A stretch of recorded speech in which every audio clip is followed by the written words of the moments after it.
各位弟兄姐妹，大家早安，大家平安。今天5月3日，我们要一起来到主的面前，一起敬拜，一起领受，让上帝的灵就运行在我们当中，来带领我们。让我们一起献上我们的心，一起来到主的面前，让我们被主来使用。我们一起来敬拜。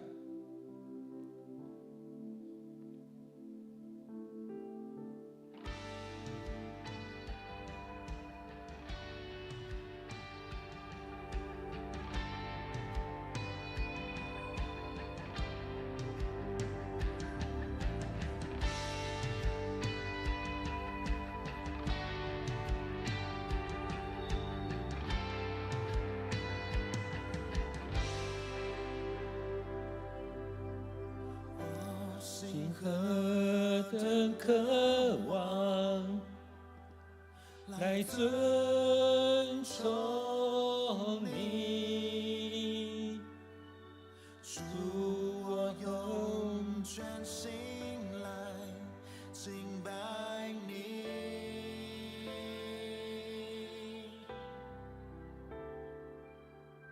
放在我里面都赞美你，我一切所爱在于你。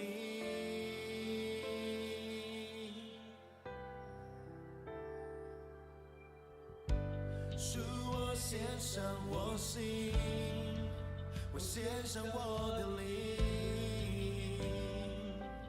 我活着为了你，我的每个气息，生命中的每个时刻，主成全你旨意。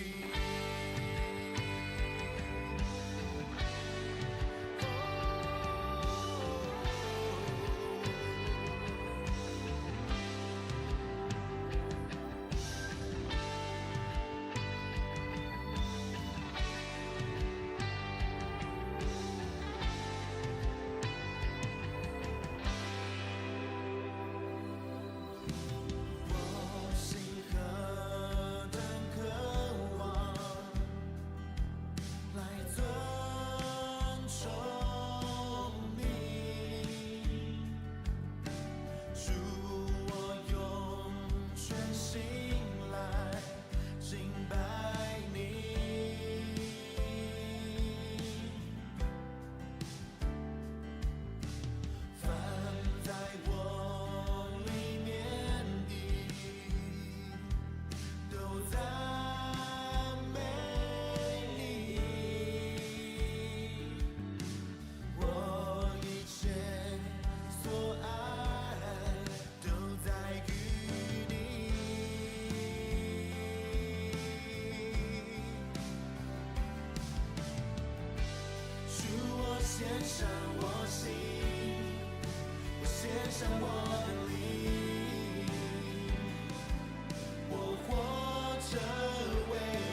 献上我心，献上我灵。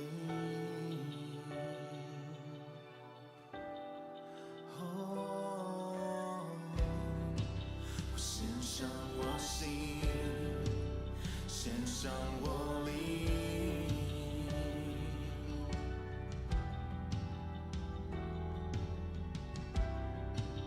献上我心，献上我灵。耶稣，说献上我心，献上我灵。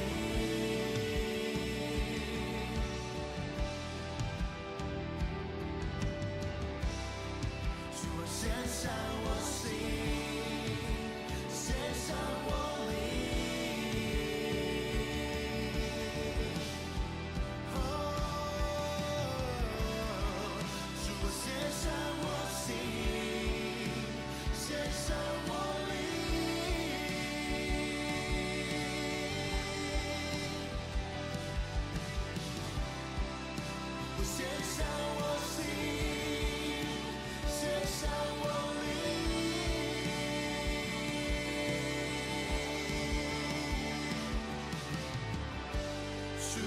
献上我心，我献上我的灵，我活着为了你，我的每个气息，生命中的每个时刻，主成全你旨意，主我献上我心。献上我的灵，我活着为了你，我的每个气息，生命中的每个时刻，主成全你旨意。耶稣。献上我的心。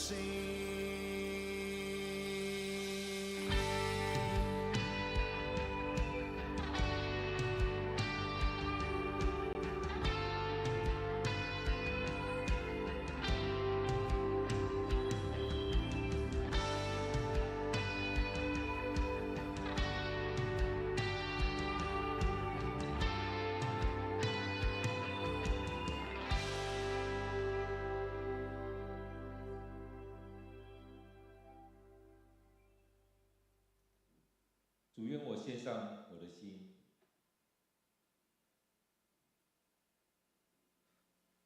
主，愿我献上我的心，来到你的面前，将自己摆上，仰望在主你手中。主，或许我们生命里面有许多需要被破碎的，或许生命当中有许多你的恩典与赐福。主，我们愿意献上自己，让我们单单来到你面前来寻求主你的心意。主，当我们来到你面前，也愿我们将自己摆上，献上我们的心，献上我们的灵，让我们看见我们的生命活着是为了你。让我们在每个气息当中，每个时刻当中，都为了成全主你的旨意。主，很多时候或许我们走迷路了，我们迷失了，或许我们就像所罗门王，就像许多的人一样，我们走迷失了。但是求主你的灵来提醒我们，把我们带回到主你的面前。主，让我们回想过去许多时刻，我们渴望你的灵与我们同在。让我们带着渴望的心，让我们用你的爱再次的爱许多的人。主啊，用你的爱来充满我们。主，我们来到你面前来敬拜你，为的就是来敬拜我们的上帝。让我们单单的来仰望你，让我们单单的来到你面前。主，我们要再次的将今天的聚会仰望在主你手中，恳求你就在我们当中，愿主你就与我们同在。感谢主，我们将祷告祈求都奉靠主耶稣的名，阿们。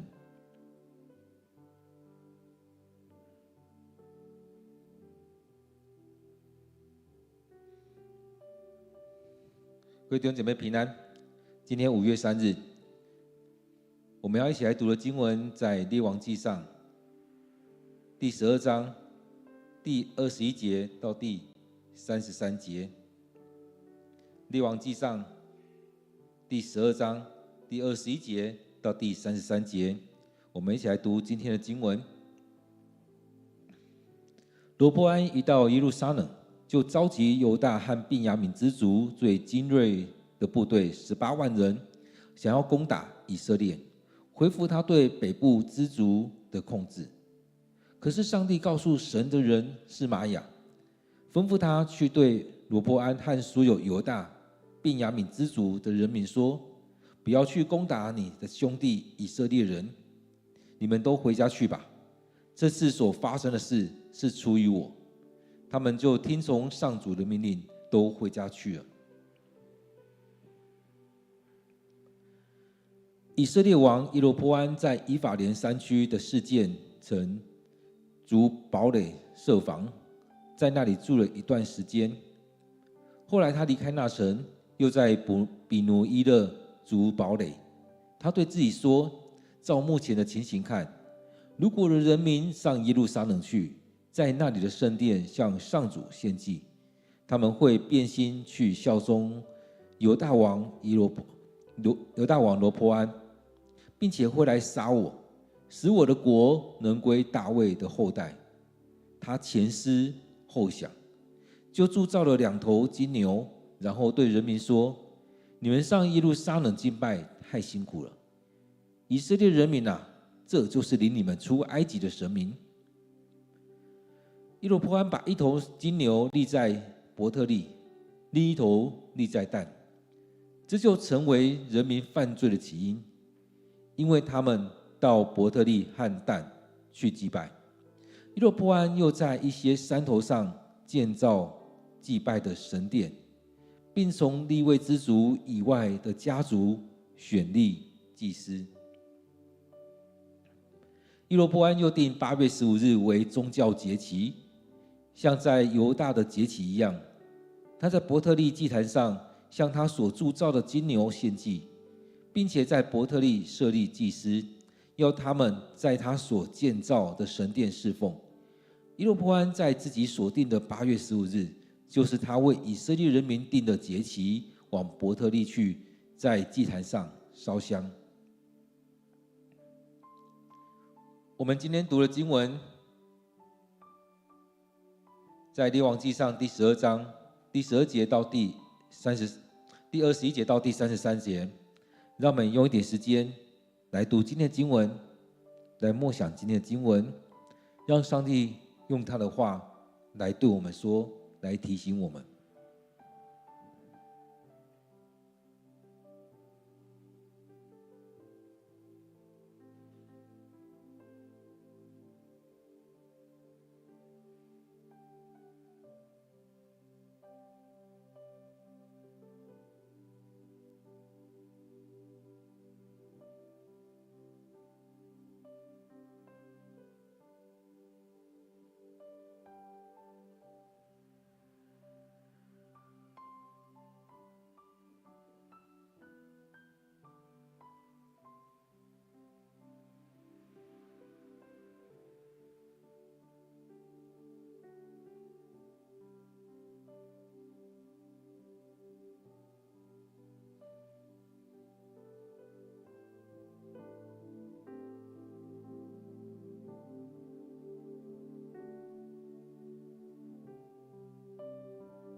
各位弟兄姐妹平安，让我们来到主人面前来领受这些话语。在这许多事情的时候，真的是让我们可以有很多的反省。在这许多的问题里面，我们需要有上帝的话来提醒。所以在当中，当我们看到耶罗波安跟罗波安的事情，罗波安他没有回到上帝面前，所以其实很重要的是，我们愿不愿意回到上帝面前来跟随上帝的带领。其实当人们第一个问题，他看到在以色列人，他看到外面的人，他们都有国王的时候，他们都有王带领他们的时候，他们抢着一直跟上帝、跟摩西说我们要王啊，跟上帝要说要王，所以到后来就给他们，上帝派了撒母耳立了王。其实这让上帝很不高兴。我直接带你们不好吗？你们一定要有一个王来带你们吗？所以到后来讲到说，当这个王出现的时候，你们要跟随他，你们要贡献东西给他，甚至你们土地都归属是他的了。所以当中也讲了很多事情，当你们自己想要王的时候，你们就要承担这些事情。而在12章这边，我们看到罗波安所那些应对，其实我们会发现有很多的问题。罗波安其实在昨天的应对当中，究竟要听老年人的话，或听年轻人的话？其实在教会里面也常会有这样问题，要听老一辈的还是要听年轻的？年轻的会很生气啊，为什么你们年长的都不听我们的？年长的也会很生气啊，为什么你们都要一直这样改变，一直这样变？教你们的你们都不做，是怎么回事？其实很多时候我们会看到很多教会都有这样紧张性，年长一辈的跟年轻人一辈的，其实有很多的紧张性在当中。而我们看到那段经文的时候，也常常停留在那边，究竟是要听年长的还是年轻的？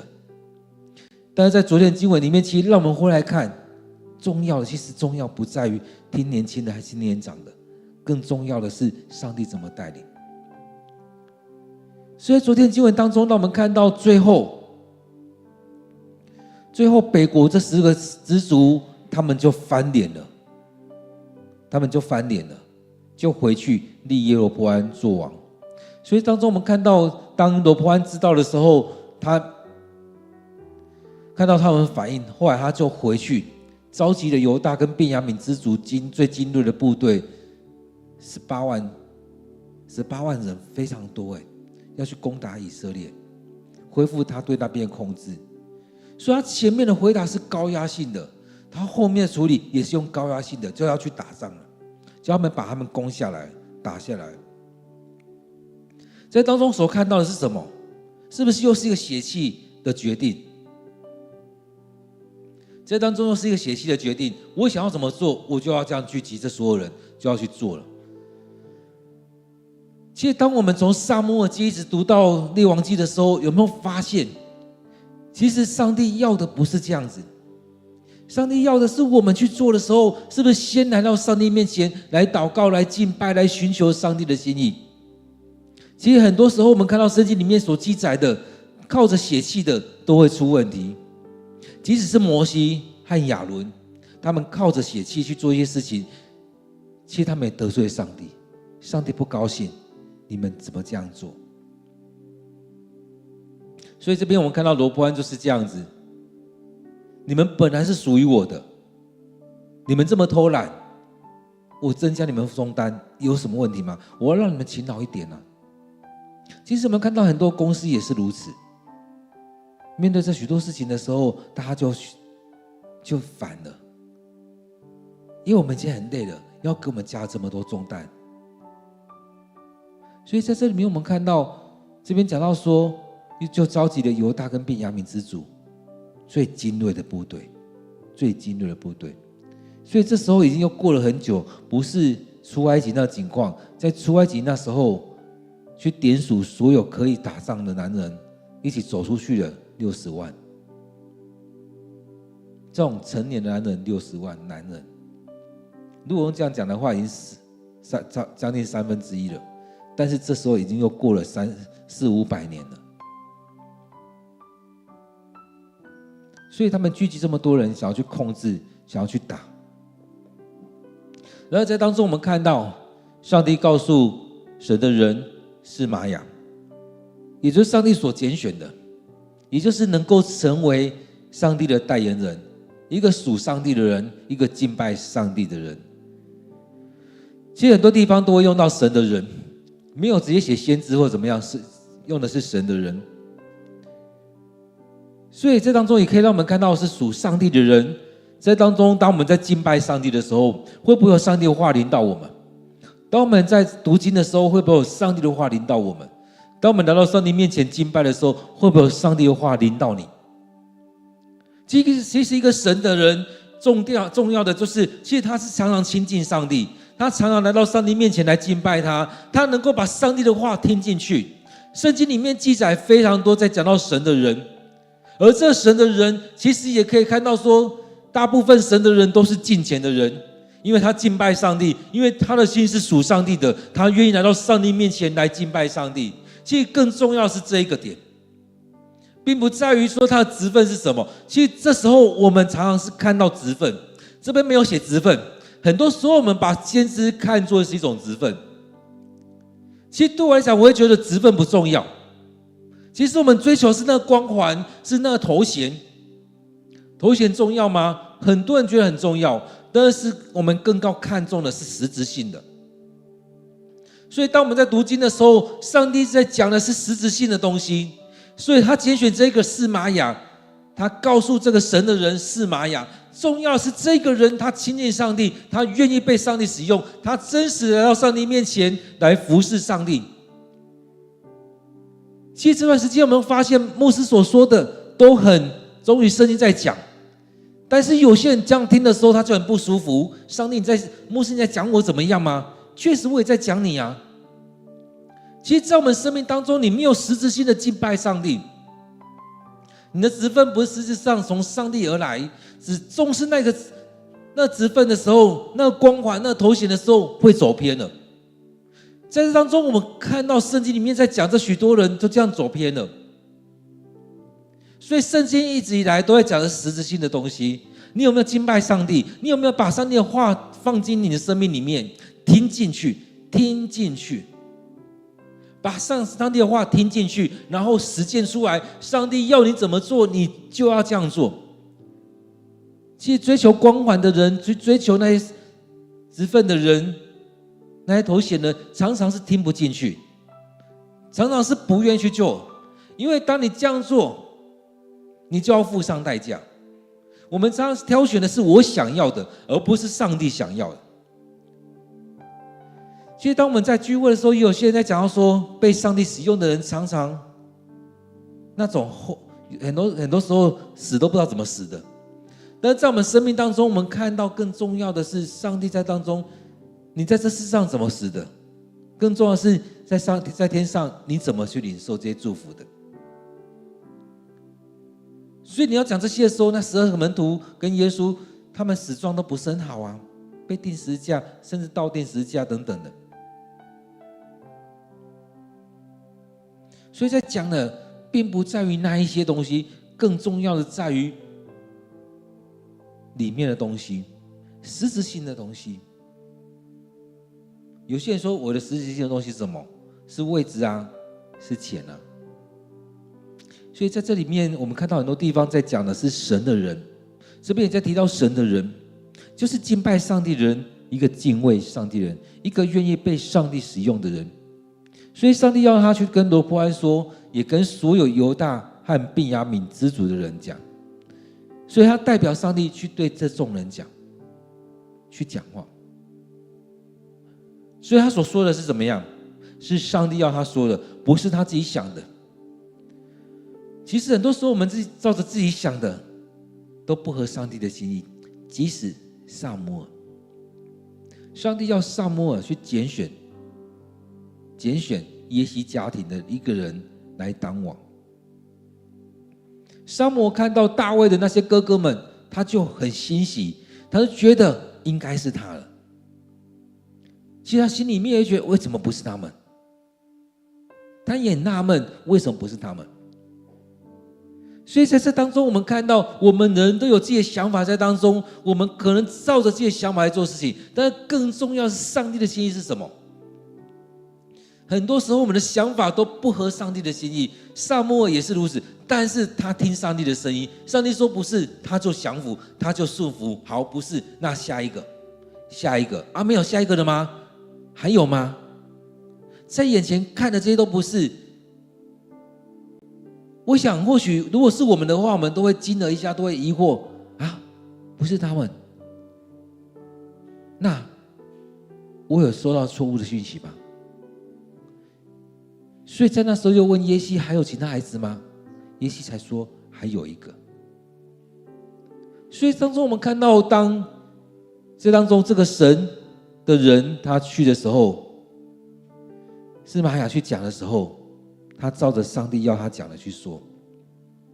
所以对罗波安、对犹大之族、对便雅悯之族人讲说，不要去攻打你们的兄弟以色列人，不要去打。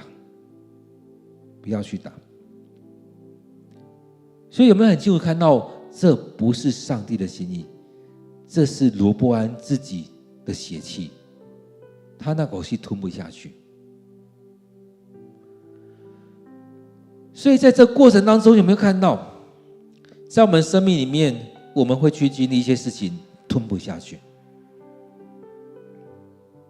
但在这事情当中，用我们的话来讲，罗波安吞不下去，上帝是不是跟他说吞下去？你这口气吞不下去，是因为你不敬畏我，所以叫你这口气你要吞下去，所以你不准去打，所以跟他们讲，不准去打你们兄弟以色列人，你们都回家去吧。这事情是出于我。其实这也让我们看到上帝亲自出来，透过神的人来讲话，让他们知道这件事情出于我，有问题来找我。但是我们看到现在的人闪躲，现在人不敢去承担这许多的事情，其实也导致我们很多时候会看到，好像教会不敢承担事情。其实是人不敢承担事情，不是上帝不敢承担事情。面对很多事情的时候，我们都害怕，我们不敢去承担，不敢去面对。在这许多事情的时候，都推到别人身上啊，因为你怎么样，因为你怎么样。在教会当中，许多这样的人都只想要权，不敢去承担。其实不管在教会或其他外面机构都一样，很多人都不敢承担。但是在当中，我们要看到上帝差遣示玛雅去说，这件事情是出于我，所以上帝很清楚让他们知道，这是出于我，这是责任在我，我来担。其实这也让我们看到，教会应该要承担许多事情，你的责任你要去承担。所以这也让我们看到，其实这也是敏感话题。其实我们有很多敏感话题，我们都不敢去面对，让许多人在当中受伤害。这2-3年，台湾也在 MeToo 事件，在教会当中，在教会界当中，我们看到大部分教会都不敢去面对这些事情，让人家觉得教会不敢去担这样的事情。但是我们也听到有些教会也发生这样的事情，而他们也去好好处理，把该面对的人去面对，该安慰、该保护的人把他保护下来。这就是教会该去承担的。上帝没有叫我们去掩盖那一些。你看大卫的事情，上帝有去掩盖吗？上帝也派拿单去跟他讲的故事，然后指着他鼻子说，这就是你。其实在许多事情，我们该承担就要去承担，该面对就要去面对，并不是遇到这些事情的时候推脱，把责任都推到别人身上去。所以上帝说，这次所发生的事是出于我。他们就听从上主的命令，都回家去了。所以在这当中，我们看到上帝去承担他该承担的，而在这当中，我们看到王不顺服上帝，但是人们呢，其实还是有很多人是敬拜上帝的人。所以上帝透过司玛雅这样传达的时候，他们就听从上帝的命令，都回家去了，都听从，他们听从了。以色列王耶罗波安在以法莲山区的示剑城筑堡垒设防，在那里住了一段时间。所以在示剑这地方筑堡垒住了一段时间，后来他离开，又去比努伊勒筑堡垒。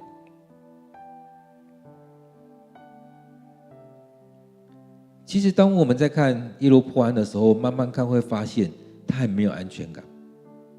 虽然前面说他又很有能力，他又很勤奋，但是当中会发现他很没有安全感。他跑到山区去筑城，他跑到比努伊勒这边去筑城，他会看到这是很多地方，他会担心别人来攻打怎么样，南国的人或他周遭的人的叛变，所以他的不安全感在26节、27节这边也出现。他对自己说：照目前情形来看，如果我的人民上耶路撒冷去，在那里的圣殿向上主献祭，他们会变心去效忠犹大王罗波安，然后会来杀我，我的国就没了，我就没有办法当王了。所以在这里面，我们看到他的不安全感又出现。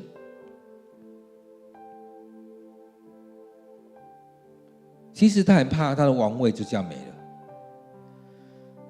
其实很多时候我们很多的担忧，很多的害怕，面对许多的事情，有许多的状况出现。但更重要的，其实有没有看到罗波安跟耶罗波安最重要点、最核心的东西，他们都没有抓住，他们都没有抓住。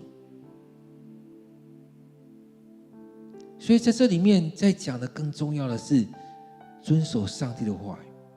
这东西最好的典范就是大卫，而大卫也跟他的孩子讲，上帝也跟所罗门讲。其实这些东西也常常在跟这些王讲，但是这些王到底要不要听？其实这要不要照着这样去走？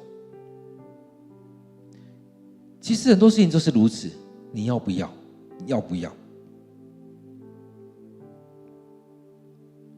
所以我们看到在撒母耳身上，他带领以色列人打胜仗，其实不是他，是上帝。大卫也是如此，靠着上帝来得胜。所以以前我们小时候都常唱一首歌，靠着耶稣圣名，我们必然得胜。当我们这样唱的时候，你有这样相信吗？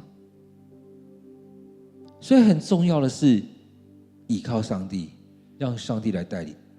但是我们常常依靠自己的能力。所以这当中我们看到罗波安跟耶罗波安都是如此。所以昨天经文当中，我们都陷入于到底要选择年长的还是年轻人的看法。我们都被眼前的这些命题来欺骗了。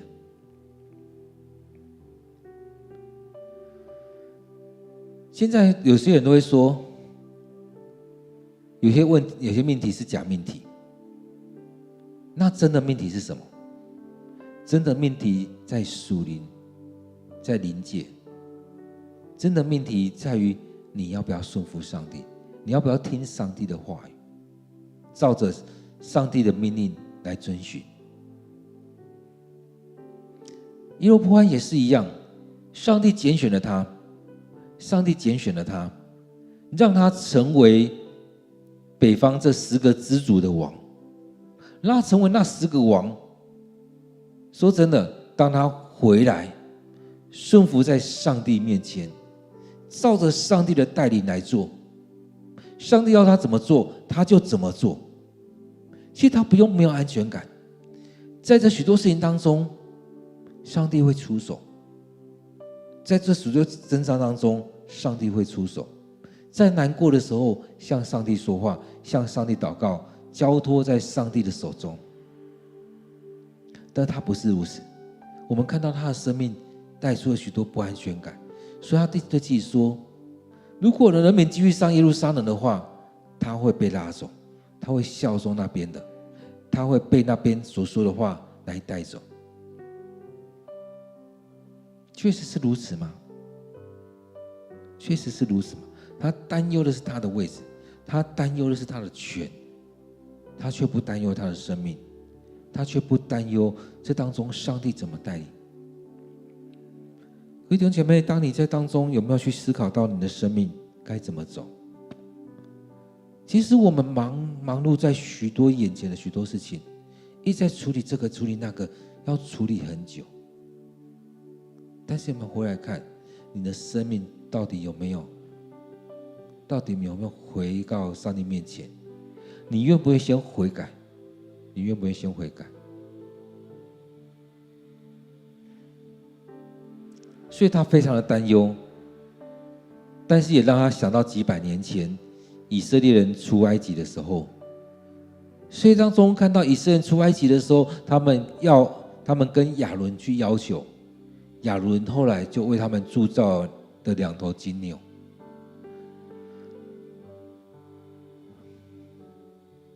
所以当中到底要说耶罗波安聪明还是愚笨呢？他聪明的想到过去以色列也做过这样的事情，所以他就铸造2头金牛。这当中也可以做这样的连结，过去这是过去曾经有的，现在再次的出现。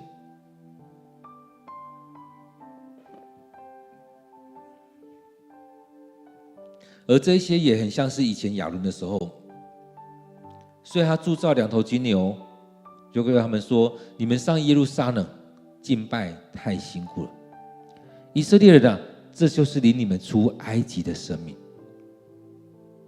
这也很像亚伦那时候在讲的一样，那时候铸了那2头金牛的时候说，这就是领你们出埃及的神。因此在当中我们看到他，其实我们常都引用啊，引用过去的东西，但是有没有引用正确？对他来讲，他是正确引用，过去曾经这样做过了，我们再把它做出来。但是他的动机不对，他要人们不上耶路撒冷去敬拜上帝。但是有没有想到，耶路撒冷是什么样的地方？是上帝所拣选的城，是圣城，那边有圣殿，是上帝的殿宇，是上帝同意让大卫、让所罗门王他们去建造的。这是上帝要让人民来到他面前去敬拜他的地方。所以其实当我们在看祭坛的时候，在看圣殿，在看会幕的时候，其实做这些事情，如果不是上帝的命令，就是上帝同意的。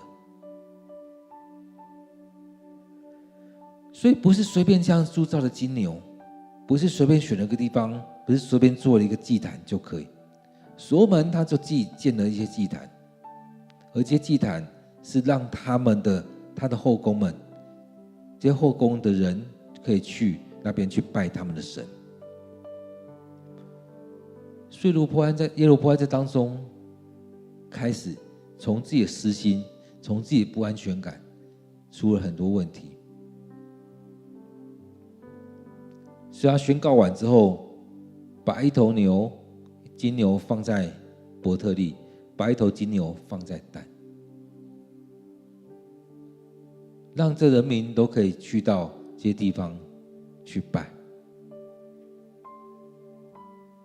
而他这样做，也开始带着人民来离开上帝。当他这样做，我们看到王这样一呼，大家就跟着做，就去到但，去到伯特利去拜金牛，而在当中也开始继续的堕落下去。这些还不够，讲到说他又在一些山头上建造祭拜的神殿，所以他又建造了许多的神殿。这样看来，以色列人有比较轻松吗？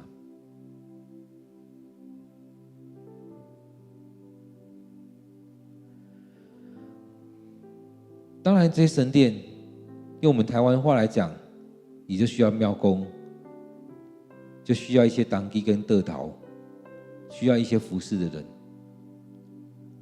在当中，他也选了一些人来成为祭司。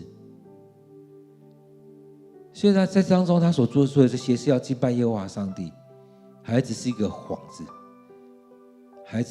但是还是其他的神。所以他从利未之族以外的家族选立了祭司，他找了一些人来当祭司。从这当中可以来看，延伸出来讲的就是，他找了一些没有呼召的人来当牧师，他找了一些没有使命的人来当牧师，来牧养教会。其实我们也可以看到一些教会也是如此，有些教会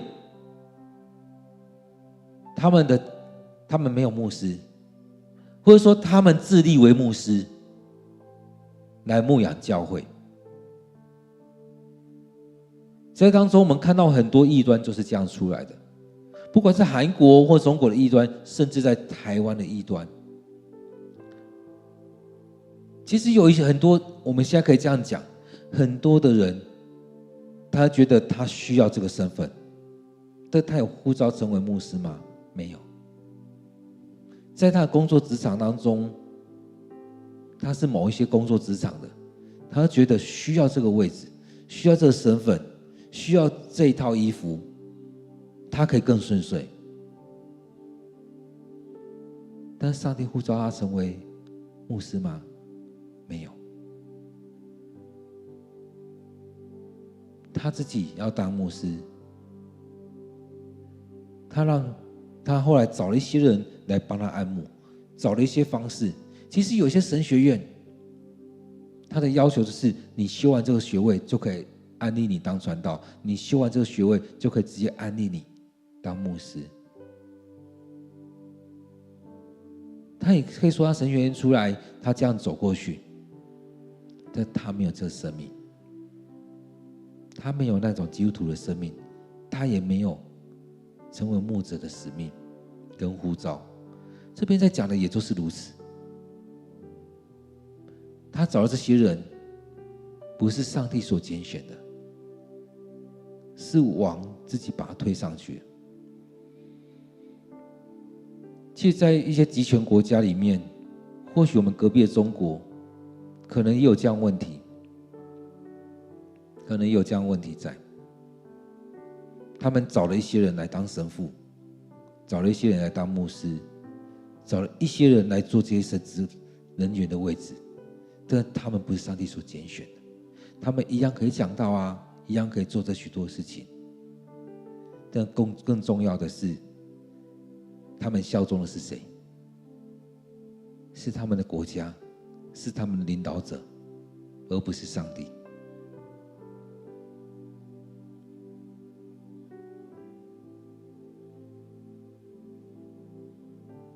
所以当中让我们看到这许多问题在这里面。所以他又定了一个宗教节期，然后在当中献祭给金牛，然后设立祭司去侍奉，去管理。所以在当中我们看到，是上帝所拣选的人就已经有很多很糟糕的事情了，但是又有很多不是上帝所拣选的，带出更多的问题。所以耶罗波安也是这样做啊，在他所定的节期也去烧香。所以在这许多事情当中，真的也让我们回来看，这有许多的问题在这当中。罗波安他没有来到上帝面前，有可能他也只是一个挂名的信仰者。他在他父亲身上可能学到的是烧香拜拜，而不是敬畏耶和华上帝。耶罗波安虽然他被上帝所拣选来管理北方的这些国家这10个支族，但是他的生命里面没有活出来，他的生命里面有很多的害怕，很多的不安全感，所以他用了很多的方式去处理，他没有选择对的。其实他们都忘记了，在他们身上，他们怎么样来做这个位置。或许罗波安是第3代，他也迷失，他觉得自己很自然而然。但是耶罗波安是上帝的人，上帝所拣选的人来拣选他，来设立他。其实他有很清楚的这个景象在，但是在这里面我看到他却没有回到上帝面前来。其实我们生命常常需要去调整，我们要怎么样来顺服上帝，让上帝的话来带领我们。而在我们生命当中，我们是不是有这样呼召在？其实不管是牧师、传道、长老、执事，我们常常都是用选举的，但更重要的是，你有没有这样呼召，进到这样职分，顺服在上帝面前。所以牧师才会一直在要求我们一定要读经，一定要祷告，一定要寻求。当你不知道上帝的心意，你怎么样来遵循上帝的律法和命令？当你不读经、不祷告、不敬拜，你怎么样明白上帝的心意？不是在做这许多事情让你很会做这些事情，更重要的是我们的生命要回到上帝面前。所以这么长久以来，牧师在分享的都是实质性的来到上帝面前，不是做给人看，不是做给上帝看而已，是很实质性的敬拜，是很实质性的信仰，不是很表面的。所以我们也要去查看，第一个先查看我们自己，我们的生命是实质性的生命吗？还是虚假的？而在当中也看我们的同工，包括我们牧师、长老、执事，这许多的同工，我们的生命是真实的生命吗？还只是虚假的？我们的职分是上帝拣选的吗？当我们在就任在4月的时候，其实都会问你相信这是上帝给你的吗？而这当中也真实的去面对，真实是上帝呼召你吗？还是你自己想做？其实我也知道很多的教会，他们也是动用了很多人脉关系，甚至有些人是为了某个位置而成为基督徒，然后努力成为执事跟长老，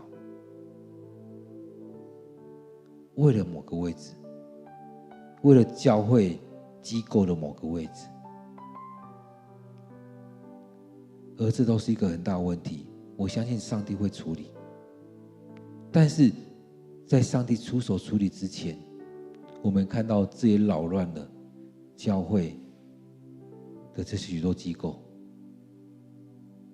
所以也造成教会当中我们的总会，我们这下面的许多机构很多的混乱，几乎每年都在出问题。教会也是一样，每个地区都一直有教会有出问题。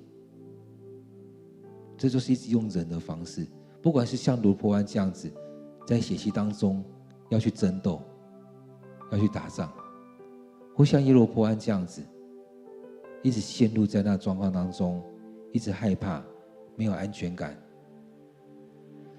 然后用了许多手段，用许多的做法，为了要把人留下来。这像教会一样，教会是不是用了很多的手法，用了很多节目，用了很多的方式？我们都说我们在服事啊，我们做了很多事工，我们很努力的要拉人进来，很努力的要把人留下来，但是更实质性的东西我们没有抓到。所以我们在谈耶罗波安，在谈罗波安的时候，一直在讲到说他们一直没有进到那实质性的东西，那更核心的东西，一直在做外围的去打仗，在做外围的铸造金牛，建造神庙，但是更实质性的要回到上帝面前来敬拜上帝，来到上帝面前来服侍上帝，降服上帝面前，遵循上帝的命令，上帝的旨意，上帝的律法。所以这也是教会的问题。教会当中究竟有几个人？我不是说多少人，几个人，因为有可能就只有少数几个人。就像上帝要灭了俄摩拉城的时候，亚伯拉罕跟上帝说，如果有50个呢？如果有45个？如果有40个？如果有30、20、10？如果有5个的话，你是不是不灭掉了？最后你会发现连5个都没有。有没有恐怖？有没有可能教会也是一样，连5个都没有？弟兄姐妹，让我们有点时间回来默想今天的经文。今天可能分享的比较多，但是当中真的是让我们更深的来去思想，透过今天的经文回来思想我们自己的生命。让我们有点时间再回到今天的经文，今天的分享当中来默想上帝在说什么，上帝要对你说什么。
主，当我们来到你面前，就让我们将自己摆在主你手中。主，在这许多时候，我们知道我们的生命需要你的同在。许多时候，我们选择了自己，却不是选择你。主，让我们透过罗波安跟耶罗波安，在这两个王身上，让我们看到我们自己的影子。我们在自己的不安全感当中，我们在自己的想法里面，在自己的怒气当中，我们体贴了自己。不管是这北方的王或南方的王，都没有来到你面前来寻求你的心意。他们在生命当中都只是宗教性的，不管在耶路撒冷或在哪个地方，他们所看到只是一个宗教性，而这些宗教性，他们可以怎么样去做，甚至可以怎么样去操弄。但是我们要看到的是，我们怎么样来到你面前来寻求主你的心意。主啊，愿主你就在我们生命当中来带领，来掌权。亲爱的主，愿主你就在我们当中来帮助我们，让我们生命有依靠，让我们跟随你。亲爱的主，愿主你就在我们当中来带领我们。主，我们要将今天的聚会恭敬的仰望在主你面前，让我们更深的去思想，我们生命当中需要更加实质性的来到你面前，而不是只是一直在做那眼前大家所看得到的，好像哪个职位，好像哪个事工，好像哪个服事，好像哪个位分，好像都会让人家看到光鲜亮丽的，好像大家看到我很会做事情。但是更重要的，就像耶稣所说的，马大你做了这许多事情，但是最上等的福分，你妹妹已经来领受的，也就是先来到上帝的面前来寻求，来领受上帝的话语。主帮助我们在当中先领受你的话语，来跟随你的脚步，接着来做这许多事情。主，我们要将今天的聚会摆在主你手中，愿你悦纳我们所献上的。献上我们祷告，都奉靠主耶稣的名，阿们。各位弟兄姐妹，当我们每天都有段时间来到上帝面前来敬拜，来摆上，来交给上帝，我相信上帝会祝福在我们当中，将他的祝福临到我们。愿上帝祝福你。